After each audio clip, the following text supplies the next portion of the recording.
Brexit divided Britain's bustling metropolitan centres like Manchester and Liverpool from its smaller struggling towns and cities like Bradford and Burnley, its prosperous university towns like Cambridge and Canterbury from places struggling to find their way in the post-industrial age like Sunderland and Stoke, the leafy affluence of the home counties commuter belt from Victorian seaside towns trying to reinvent themselves for the 21st century like Southend.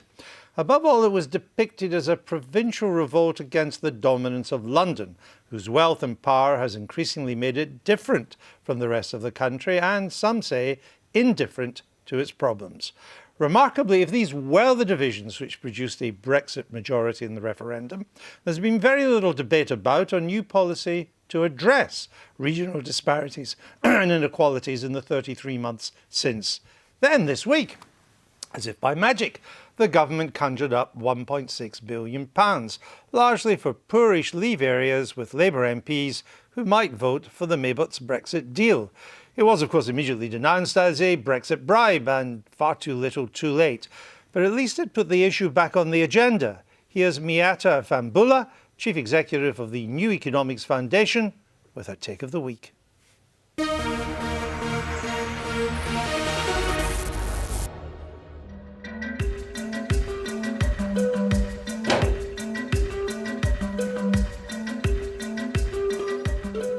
Politicians in London, Britain's gilded capital, have spent decades hoarding wealth whilst implementing policies that have impoverished regional economies. So, was it any surprise when these communities expressed their frustration by voting for Brexit?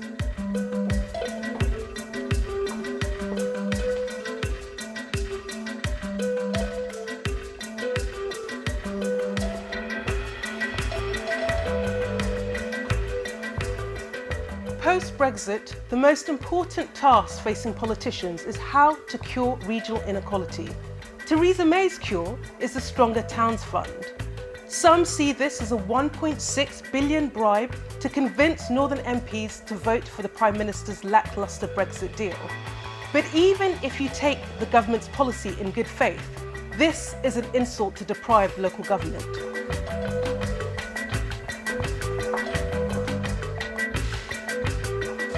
£1.6 billion may sound like former mining towns have struck gold, but this money will be shared between a number of areas and stretched out over 7 years.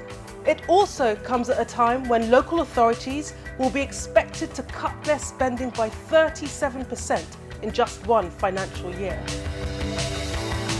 Far from containing 24-carat bullion, May's treasure chest is filled to the brim with fool's gold, which may as well be nothing at all. This means that this pork barrel is just more cynical government spin. Even when Conservative policies to stimulate regional economies are well-meaning, they are toothless.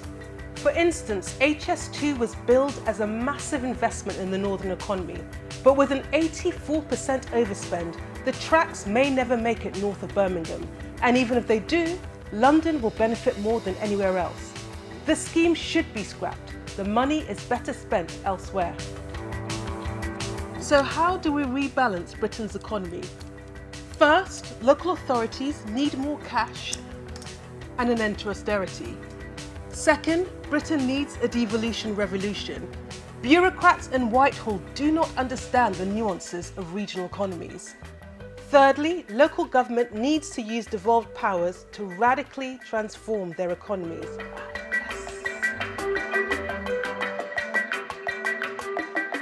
So it's time to open the vaults and spread the wealth before another people's revolt shakes Westminster to its core. Miatta joins us now. Welcome to the programme. Thank you. Now, before I bring in Michael and Jess, let me just ask, explain what you mean by politicians hoarding wealth in London. So, I think it means the fact that actually what we've seen over the last 20, 30 years is more investment has flown into London than has flown into other parts of the country. So if you look at the figures now and you take something like transport and investment, 2.6 times more is spent per head in London than in the north. So there's this disparity, and it's sort of, understandable. That's not on a per capita basis. Per head, on a per head basis, 2.6 times more in London than the rest of the country. So you think that's politicians hoarding wealth? So I don't think it's politicians hoarding wealth, but I think it's them making policy in quite a London-centric way. And actually, when the people that are doing the thinking, the civil servants live in London and the South East. And the media. And the media, there is this focus. For me, the classic example is the railways. People in London are obsessed with the railways because buses work really well in London. The rest of the country, the bus system is a disaster. And yet it's never talked about in Westminster. What's your reaction, Michael? I think on that narrow point, I probably agree. I mean, you see the investments going on into Crossrail and that's gone into Thameslink. It's been absolutely enormous. And you just have to look at the quality of the rail services around Manchester. Just look at the rolling stock. It's absolutely appalling. It's out of a different age. However, where I fundamentally disagree is that I think the high-speed rail is precisely to link the northern towns to the southeast of England. The southeast of England is just the most amazing economy. I mean, it's like a country of its own. And I really think unless the towns to the north of Britain, of the southeast, are linked to the southeast by a completely reliable high-speed rail system of the sort that other countries have, then the prosperity of the southeast will never be shared with the rest of the country. Well, will the prosperity be shared, though, or will it not just suck more wealth into London? Will Birmingham not just become a commuter belt into London? Well, I mean, that certainly is already seeming part of the problem, although I think there's a tale of two cities, if you will, because where I live now, most of the houses, when people are putting their houses on the market, my friends, my family, it does seem there's a lot of people moving from London, pushing the prices up, doing some of that stuff that we've seen here. Quickly.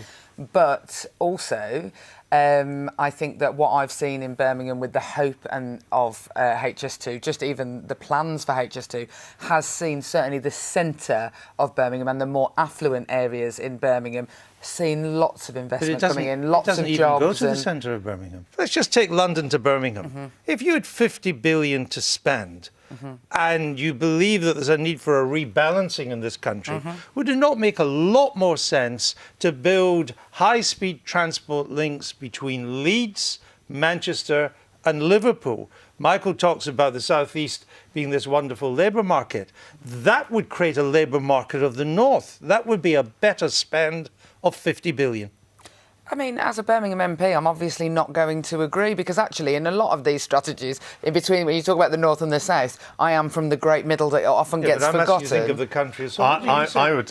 Let me hear from Miatta, then I'll come back. So, a lot of your arguments I hear, not least because for a long time I was a supporter of high speed too, but when you look at the cold facts, the fact that the scheme has, when you compare the cost back in 2013, the cost now has gone up by 84%. Rail experts are suggesting that it could go anything up to 70 to 100 billion. And the key thing is that with that sort of cost, where the cost benefit doesn't stack up, it's not clear that the link from Birmingham up north will actually happen in the first place. Right, so come back to the point. Let's accept you're right for the sake of the argument. I'm sure Michael will say you're not. Would it not be better to spend this money, probably be cheaper as well, if you high-speed link these northern towns that I mentioned, you create a labour market almost as big as Greater London. Absolutely. You create a northern powerhouse. Yeah. And actually, if you look at a northern powerhouse, you look at other European countries, you have these economic centres. We are really unusual in having one economic centre in London and the South East. And it skews the economy. So actually, what we should be doing, if your priority and your purpose is rebalance the economy and building the northern powerhouse, the northern economy, then we should be thinking about the infrastructure and we should be thinking about investment in the north. If you're going to make the comparison with other European countries, and indeed with developed countries all over the world, then all of them, that is to say Germany, Italy, France, Spain, China, Japan, have built high-speed rail. They all recognise that high-speed rail is a fundamental part of a modern economy. Absolutely. We can't go on relying on a Victorian infrastructure. And we would be unique if we reject high-speed rail. And it's a kind of typical British arrogance. But we're not rejecting But it's not high-speed Michael, rail, it's the scheme. It's this particular scheme.